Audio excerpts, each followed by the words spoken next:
This is NDTV. And you're watching NDTV Prime.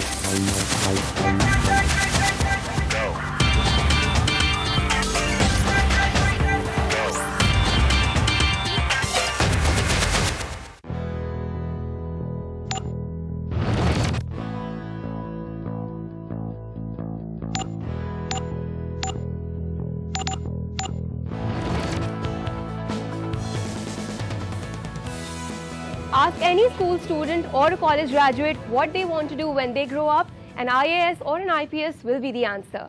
Hello and welcome, you're watching Heads Up. And on today's episode, we are exploring one of India's toughest and most popular exams, the UPSC. Now the exam dates are already out and students are left with little or no time to brace themselves for the test. In the midst of all this pressure, how do you prepare yourself for the exam and ensure that you'll be successful? Well, let's find out.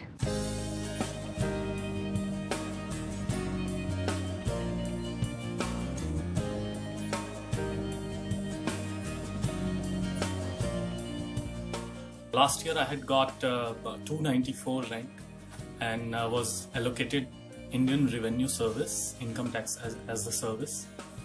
But I took extraordinary leave for 1 year and will be appearing in 2017 once again.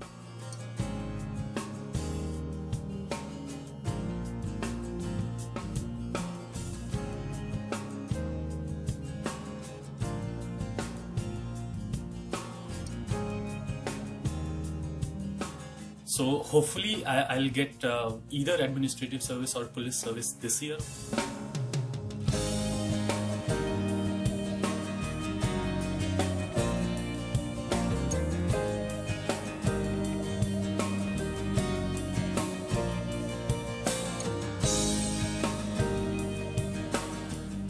That's the 30-year-old Delhiite Avinash, selected for the Indian Revenue Services and currently preparing for his second attempt of the UPSC exam.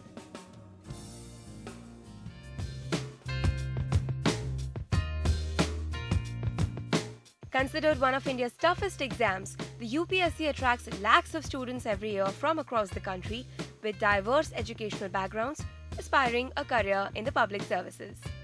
According to reports, in 2016 alone, more than 9.4 lakh candidates applied for the exam and as many as 4.6 lakh actually appeared for it. Conducted in 3 phases, prelims, mains and personal interviews, the UPSC is an yearly exam organized by the Union Public Service Commission for admissions into jobs like the Indian Administrative Service, the Indian Revenue Service and the Indian Police Services, among others. Prelim exam is mostly about elimination round, and it generally tests the overall understanding of the subject matter by the candidates. A candidate, if he has good knowledge of the subject matter, he can clear the prelims. Whereas the main examination is more grueling because the syllabus is very extensive. Almost every areas of the developments relating to the country are included in the general studies syllabus. The main examinations preparation takes at least 1.5 years. While the eligibility criteria may vary as per an applicant's choice of service, a bachelor's degree from a centre, state or deemed university or correspondence education along with an Indian citizenship are compulsory requirements. Candidates in their final year of study can also apply for the exam. Implicitly, other nations or the majority of the nations will follow the same. The UPSC marathon begins with prelims. Students at this stage are judged for their knowledge in topics like science, maths, history, geography, politics and general awareness, among others. Once qualified, the next step is to clear the mains, a subjective exam with 9 essay-type papers.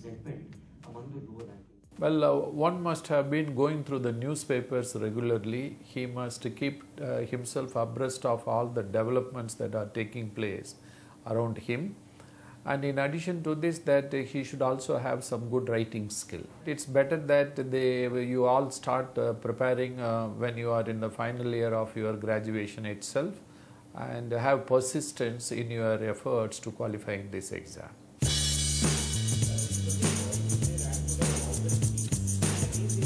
And And this grueling Q&A session is the final decider, a personal interview testing self-expression and problem-solving abilities. When it comes to understanding how to crack an exam, we always go and talk to the toppers about how did they make it. But here we have with us somebody who appeared for the UPSC last year, secured 294th rank, wasn't happy and is going to reappear for the exam again. Let's understand from him what was his experience like and what would his tips and tricks be for the people who want to appear for the exam in the coming year. Welcome to the show.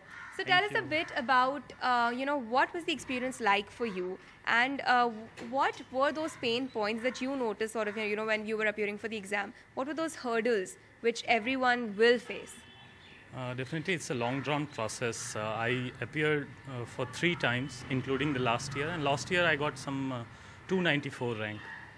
So I got IRS IT. But the main hurdles that we generally face is the shortage of clear guidelines, because it's a huge syllabus, and the questions are coming from, can come from all the dimensions, all the topics, various aspects. So you never know what you need to cover and what are the topics that you should not be covering. Certainly, having a clear guideline, having a clear direction is the one thing that generally aspirants miss here, and that's why we give attempts after attempts, but we cannot succeed because of lack of clear direction. So I would say this. So 294th rank, according to people, is it a good rank, is it a bad rank, and why do you want to reappear for it?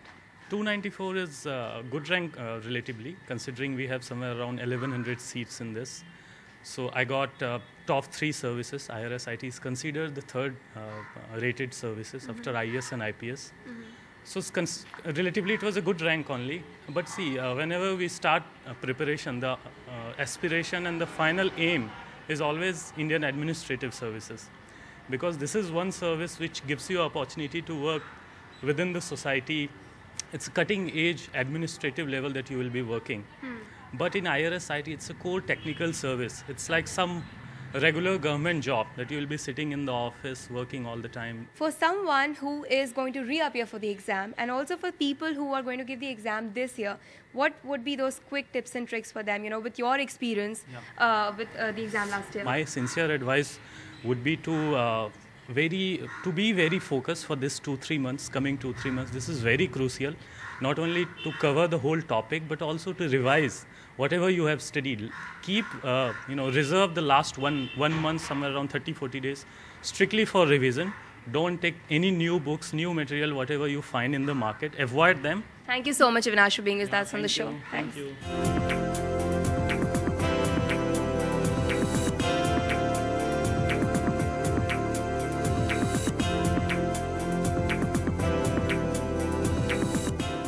Now it's time for us to slip into a short break. Don't go anywhere. We'll be right back with lots more on the other side.